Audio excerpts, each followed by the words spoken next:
নমস্কার বন্ধুরা, SCM astrology চ্যানেলে আমি সুভাষ মিত্র আজকে আবার এসেছি। আজকের আলোচনা লগ্ন সাপেক্ষে যদি দ্বিতীয় পতি অর্থাৎ লগ্নের পরের ঘরটির অধিপতি যদি দশম ঘরে বসে যায় তাহলে কিরম ফল দিতে পারে। লগ্ন আপনার হরোস্কোপের যে কোনো একটি ঘর আপনার লগ্ন হতে পারে, আর রাশি আলাদা। রাশি যেখানে চন্দ্র বসে থাকে সে ঘরটিকে আমরা রাশি বলি। এখন আলোচনা লগ্ন সাপেক্ষে লগ্নের পরের ঘরের অধিপতি যদি লগ্ন থেকে দশম ঘরে বসে যায় তাহলে কিরম ফল দিতে পারে। আসুন তাহলে আলোচনাটা শুরু করা যাক। দ্বিতীয় ঘরের অধিপতি বা দ্বিতীয় ঘর কি মিন করে সেটা আমি অনেকবার বলেছি, আবারও বলছি। দ্বিতীয় ঘর থেকে আমরা ফ্যামিলি, ফ্যামিলি বিজনেস, আপনার নিজের অর্জন করা টাকা পয়সা, আপনি ফ্যামিলির কী ধরনের কালচারে মানুষ হয়েছেন, আপনার কথা বলার এবিলিটি কতখানি, এ সব কিছুই দ্বিতীয় ঘর থেকে আসে। আর দশম ঘর হচ্ছে আপনার কর্মের ঘর। দশম ঘর খুবই ইম্পর্ট্যান্ট একটা ঘর। আমরা এই ঘর থেকে আমাদের কেরিয়ার তৈরি করি। এই ঘরের শুভত্ব আমাদের জীবনে উন্নতি করতে অনেক সাহায্য করে, এবং এই ঘর থেকে বেসিক্যালি আমরা আমাদের সিকিউরিটিটা খুঁজে পাই। মানে আমি যে ভবিষ্যতে কীরকম ধরনের জীবনযাপন করব, তার জন্য যে কর্ম করতে হবে, সেই কর্মের ফলটা এমন হওয়া দরকার যাতে আপনি নিজেকে সিকিউরড মনে করতে পারেন। অবশ্য আপনি কীরকম কর্ম করবেন এবং সেটা কতখানি পরিশ্রম দিয়ে আপনি টাকা পয়সা রোজগার করবেন, একই সঙ্গে দশম ঘরে যখন দ্বিতীয় পতি গিয়ে বসবে তখন সেই ঘরের ওপরে অন্যান্য প্ল্যানেটের অ্যাসপেক্ট বা দৃষ্টি কীরকম পড়ছে, বা দশম ঘরে দ্বিতীয় পতি গিয়ে বসার পরে সেই ঘরে আর কে বসে আছে, আর কোনো প্ল্যানেট বসে আছে, তার উপরেও ডিপেন্ড করবে যে আপনি কর্মে কতটা সফলতা অর্জন করবেন। এবার বলি যে নবম ঘর থেকে আমরা পিতার বিচার করি, আর দশম ঘর হচ্ছে নবমের পরের ঘর। আমরা জানি যে দ্বিতীয় স্থান থেকে আমরা আমাদের নিজস্ব আর্নিং বা নিজে রোজগারের হিসেব কিতাব করতে পারি। তাহলে নবম যদি পিতা হয় তাহলে নবমের পরের ঘর দশম থেকে পিতার ইনকামটা বার করা যায়, বা পিতার ইনকাম কেমন হবে। এখন যেহেতু দ্বিতীয় পতি দশমে গিয়ে বসছে, এক্ষেত্রে দেখা গেছে যে জাতক পিতার থেকে লাভবান হতে পারে, পিতার সম্পত্তি পেতে পারে, এবং পিতা তাকে গাইড করতে পারে তার কেরিয়ার ডেভেলপমেন্টের জন্য। এবং এক্ষেত্রে সে তার পিতার অর্থে নিজেকে আর্থিকভাবে উন্নতি করতে পারে। আবার আপনি যদি দশম ঘর থেকে দ্বিতীয় ঘরকে কাউন্ট করেন তাহলে দেখবেন 5 নম্বর ঘর আসছে, অর্থাৎ 10, 11, 12, 1, 2। আর এই পঞ্চম ঘর হচ্ছে অথরিটি।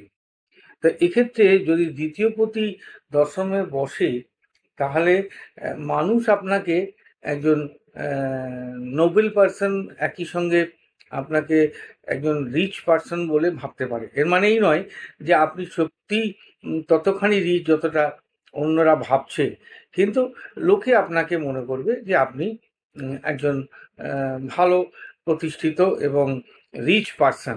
এটা দেখা গেছে। এক্ষেত্রে আবারও বলি যে যেহেতু দ্বিতীয় ঘর থেকে আমরা ফ্যামিলি বিচার করি আর দশম ঘর থেকে কর্ম, তো এক্ষেত্রে জাতককে একটা বড় রেসপন্সিবিলিটি নিতে হবে ফ্যামিলির। কারণ কি, দ্বিতীয় পতি দশমে চলে গেছে, সুতরাং তার উপরে ফ্যামিলির একটা দায়িত্ব অটোমেটিক এসে যাবে, এবং সেটা হয়তো অনেক আর্লি স্টেজ থেকেই আসতে পারে। এটা আমরা দেখেছি। আবার এরা সাধারণত খুব প্র্যাকটিক্যাল হয়, এবং এদের কথাবার্তার মধ্যে একটা বাস্তব ভঙ্গি থাকে যদি দ্বিতীয় পতি দশমে গিয়ে বসে। আবার এরা অনেক উঁচু পজিশনেও যেতে পারে। স্পেশালি গভর্নমেন্ট পজিশানে এরা ভালো আর্থিক উন্নতিও করতে পারে এবং সরকারি চাকরিও পেতে পারে। যদি দেখা যায় যে সেখানে মঙ্গলও বসে গেছে রবির সঙ্গে, বা রবি যদি আর কি দ্বিতীয় পতি হয়ে বসে, তাহলে তারা পুলিশেও চাকরি পেতে পারে। আচ্ছা, এবারে বলি যে এরা আরও একটা জিনিস আমরা দেখেছি যে দ্বিতীয় পতি দশমে গেলে তারা একটু ইন্ডিপেন্ডেন্টলি কাজ করতে ভালোবাসে। They want to be independent. এবং সেক্ষেত্রে তারা সেলফ এমপ্লয়মেন্ট পছন্দ করবে।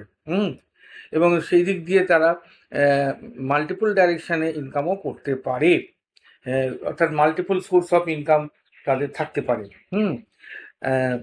এবার আরেকটা জিনিসও বলি যে যেহেতু 10th হাউস হচ্ছে 7th হাউস থেকে 4 নম্বর ঘর, অর্থাৎ 7 থেকে কাউন্ট করলে 7, 8, 9, 10, অর্থাৎ 4th হাউস হচ্ছে। আর 7 থেকে আমরা কি দেখি না, ম্যারেজ দেখি। অতএব এই ধরনের যত ম্যারেজের থ্রু দিয়েও আর্থিক উন্নতি বা আর্থিক সম্পত্তি বা অন্য কোনোভাবে লাভবান হতে পারি। এবার ধরা যাক রবি যদি as a second Lord 10th হাউসে বসে যায়। না, রবি আমরা জানি যে সবথেকে উজ্জ্বল নক্ষত্র এবং রবি ভালো হওয়া খুব জরুরি। এরা সচরাচর গভর্নমেন্ট জব পছন্দ করবে এবং রবি যদি দ্বিতীয় পতি হিসেবে দশম ঘরে যায়, তার মানে আমি কর্কট লগ্নের কথা বলছি, কারণ কর্কট লগ্নের পরেই হচ্ছে রবির ঘর। অর্থাৎ দ্বিতীয় পতি হিসেবে কর্কট লগ্নের রবি দশম ঘর মানে মেষ রাশিতে বসে যায়, তাহলে ওইখানে রবি উচ্চস্থ হয়। এক্ষেত্রে তাকে গভর্নমেন্টের হাই পজিশন দিতে পারে। সে ব্যক্তি সরকারি চাকরিতে বা সরকারি নিযুক্ত কোনো এজেন্সি, গভর্নমেন্ট এজেন্সি, সেখানেও ভালো পজিশনে এবং প্রচুর আর্থিক উন্নতি এবং আর্থিক লাভবান হতে পারে। কিন্তু একই সঙ্গে এদের মধ্যে রবির ম্যালিফিক এফেক্ট একটু আসবে। তারা একটু ইগোইস্টিক হতে পারে। যদি সেখানে শুভ প্ল্যানেটের দৃষ্টি পড়ে, তাহলে হয়তো সেটা কন্ট্রোলে থাকবে। আদারওয়াইজ ইগোটাকে কন্ট্রোল করলে এরা কিন্তু অনেক দিকেই উন্নতি করতে পারে। আবার যেহেতু সান পিতাকে রিপ্রেজেন্ট করে, সুতরাং 10th হাউসে এটা দেখা গেছে যে পিতার সাহায্য সে অনেকটাই পাবে। এবং পিতা ইনফ্লুয়েন্সিয়াল পার্সন হতে পারে, মানে পিতার যথেষ্ট ভালো সোসাইটিতে সুনাম আছে বা সোসাইটির অনেকে তাকে পছন্দ করে।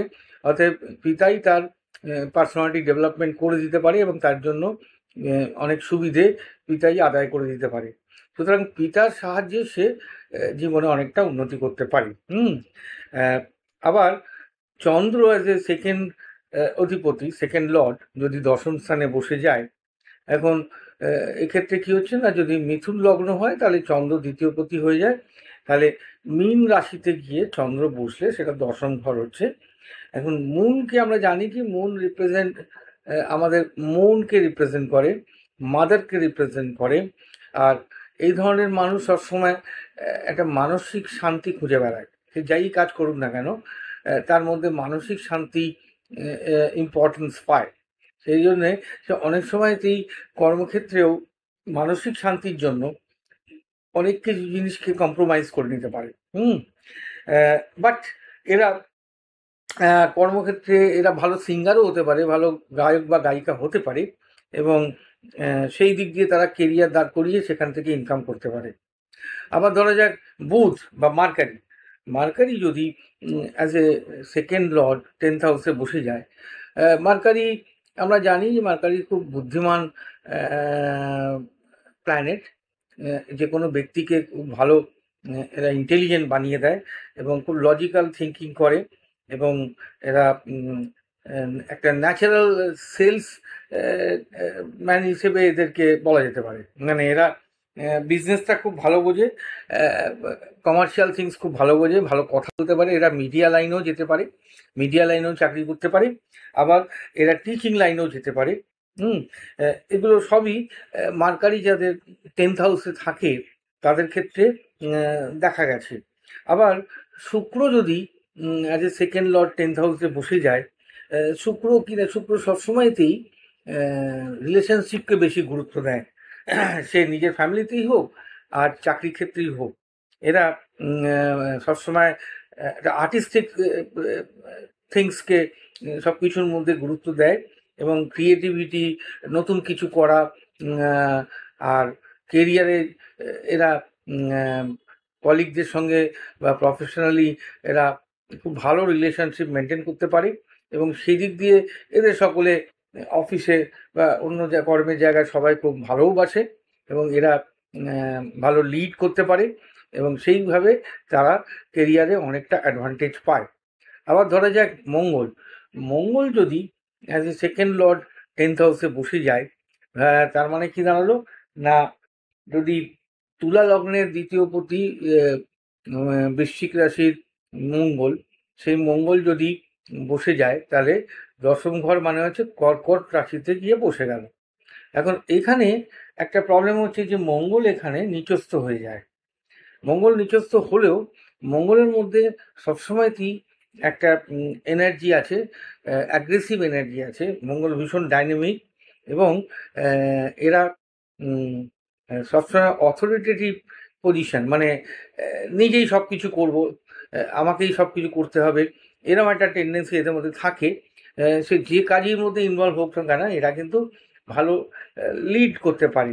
এবং ক্যান্সার যেহেতু এমন একটা রাশি যে এখানে বলা যায় যে চন্দ্র অধিপতি হওয়ার কারণে এখানে কেয়ারিং ব্যাপারটা এসে যায়। সুতরাং এরা ডাক্তারি লাইনে যেতে পারে, আবার এরা নার্সিং লাইনেও যেতে পারে।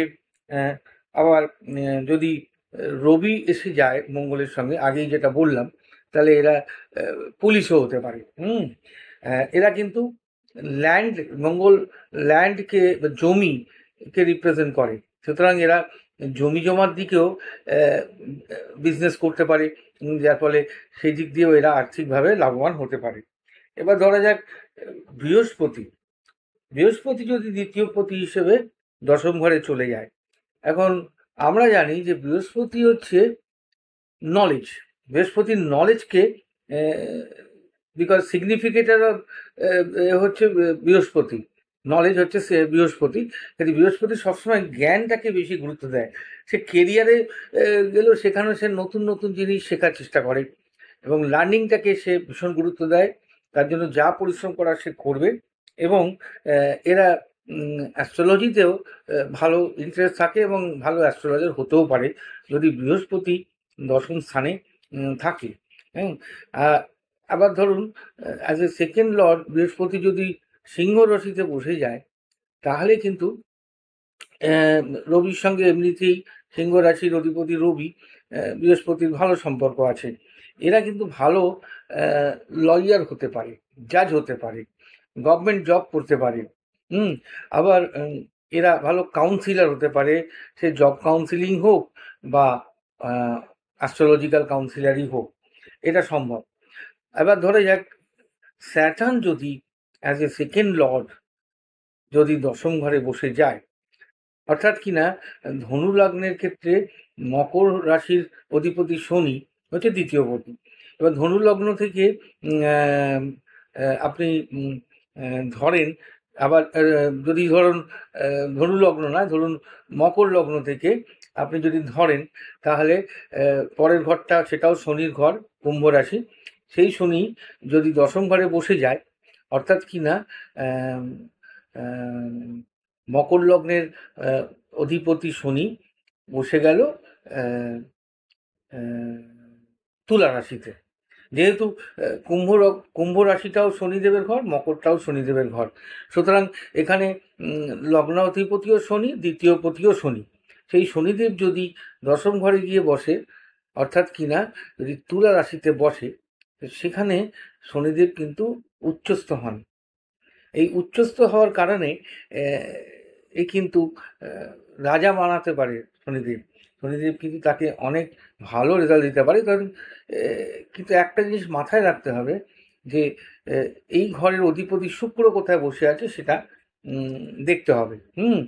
আবার শনিদেব একটু ডিসিপ্লিন প্ল্যানেট, একটু বাউন্ডারি মেনটেন করেন, একটু রিয়েলিস্টিক থিঙ্কিং করেন এবং একটু স্লোভাবে করেন, এবং আয়রন অ্যান্ড স্টিল ইন্ডাস্ট্রি বা আন্ডারগ্রাউন্ড থিংস বা মাইনিং, এ ধরনের জিনিসকেই শনিদেবের সিগনিফিকেটর হিসেবে আমরা ধরতে পারি।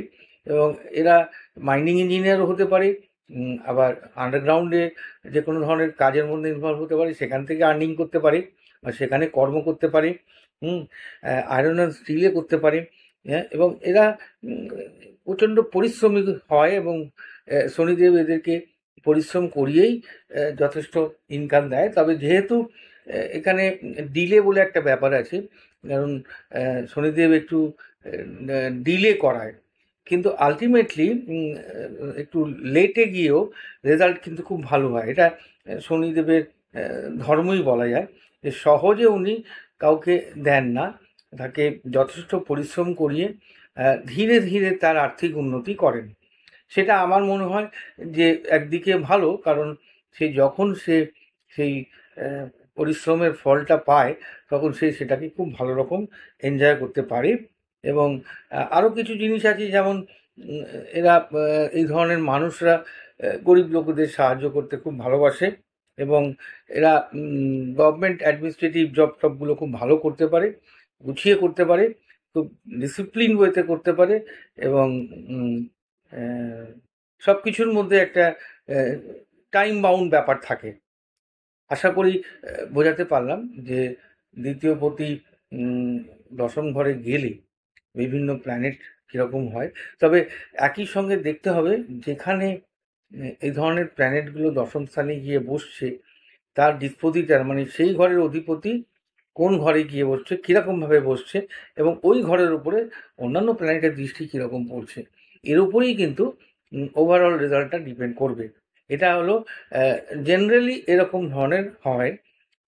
এটা ইন্ডিভিজুয়াল হরোস্কোপ হিসেবে দেখলে তাহলেই ভালো করে বিচার করা যেতে পারে। আশা করি আজকের মতো আপনাদের বোঝাতে পেরেছি। আজ তবে আসি। নমস্কার।